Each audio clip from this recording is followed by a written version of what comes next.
கை காலெல்லாம் குப்பையை மாட்டிக்கிட்டு அதை கெத்து நினைச்சு சுத்திக்கிட்டு இருக்கும்.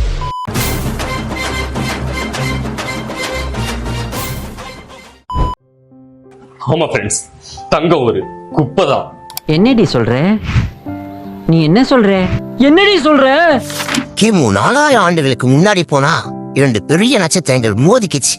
அதனால விளைவானதுதான் இந்த தங்கங்கிற குப்பை. அந்த குப்பையை தான் இன்னைக்கு நம்ம அணிகலன்களா மாத்தி போட்டு அதை கெத்து சுத்திக்கிட்டு இருக்கோம். பட் அது கிடையாது. எப்போதான் இந்த அணிகலன்கள் பிரைஸா மாறிச்சு அப்படின்னா கிபி 1920ஆம் ஆண்டுலதான் முதல் தரக்க 8 கிராம் தங்கமே வெறும் 21 ரூபாய்க்கு கிடைச்சிச்சு. அப்படி கிடைச்ச தங்கம் இன்னைக்கு கிராமு 11,000 ரூபாய்க்கு போய்கிட்டு இருக்கு. இதுக்கெல்லாம் என்ன காரணம்? காலங்கள் தான் காரணம்.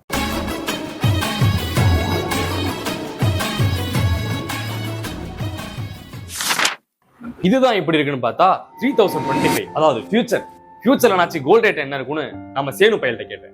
சேனு பையனா வேற யாரும் கிடையாது, நம்ம செயற்கை நுண்ணறிவு பையன். அவன் என்ன தெரியுமா சொன்னா, 1 கிராமோட கோல்ட் ரேட்டு மேபி க்ரோஸ் கணக்குல போகலாம், அதாவது 1 கோடியா இருக்கலாம், இல்லைன்னா 10 கோடியா மாறலாம் அப்படிங்கிறான். இது மட்டும் இல்ல, அவன் இன்னொரு இன்ஃபர்மேஷன் சொன்னான். என்ன அப்படின்னா, இதுக்கு மதிப்பே இல்லாம மறுபடியும் குப்பையானாலும் பெரிய ஆச்சரியப்படுறதுக்கு இல்லை அப்படின்ட்டான். அது ஆகுதோ இல்லையோ அது செகண்ட் திங், நம்ம சேவ் பண்ணணும், அதுதான் ஃபர்ஸ்ட் திங். சேவ் பண்றது எப்படி பண்றது நீங்க கேட்டீங்க அப்படின்னா, முக்கியமான விஷயம், ஒரு கோல்ட செயினாவோ ரிங்காவோ தோடாவோ ஏன் கட்டியாவோ வாங்கி வைக்கிறது பதிலா ஸ்டாக்கா வாங்கி வைங்க. அதுதான் உங்களுக்கு ஃபியூச்சர்ல நல்லது, செய்யுளி சேதாரம் எதுவுமே கிடையாது அப்படின்னு சொல்றான். ஸோ இன்ஃபர்மேஷன் வேணும் அப்படின்னா சேனு பையல்கிட்ட கேட்டு தெரிஞ்சுக்கங்க.